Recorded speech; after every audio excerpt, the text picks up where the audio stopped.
Relatives പോലും എന്റെ കുടുംബം പോലും എന്നോട് എതിർത്തിരിക്കുകയാണ്. എന്തിനു കൊടുത്തു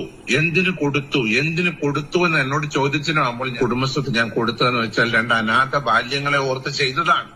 പക്ഷെ ഇപ്പോൾ എനിക്ക് തീരാത്ത ദുഃഖവും പുറത്തിറങ്ങാൻ കഴിയാത്ത മനോവേദനകളുമാണ്. ഒന്നാലോചിച്ച് നോക്കി, ആ ഒരു ഫാമിലി അത്ര കഷ്ടപ്പെട്ട് ജീവിക്കുകയാണ്, വാടക വീട്ടിലാണ് താമസിക്കുന്നത്. ഇതൊക്കെ കണ്ട് മനസ്സലിഞ്ഞ ബിഷപ്പ് നോബൽ ഫിലിപ്പ് എന്ന് പറയുന്ന ഒരു നല്ല മനുഷ്യൻ.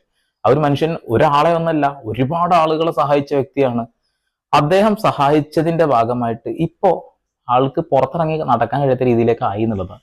രേണുവിനോട് ഒരു ഇന്റർവ്യൂ പോലെ ഒരാൾ ചോദിച്ച ചോദ്യമാണ്. അതായത്, നിങ്ങൾ ആരുമില്ലാത്തൊരു സ്ഥലമാണ്, ഒരു കാട്ടുമുക്കത്ത് സ്ഥലത്ര, അങ്ങനെയൊക്കെ പറയുന്നത്. ഇപ്പൊ പള്ളിയിലച്ഛനാകെ എന്താ പറയുക, സഹായിച്ച സഹായം തിരിച്ച് വിനയായി എന്ന് പറഞ്ഞ ഒരു അവസ്ഥയായി.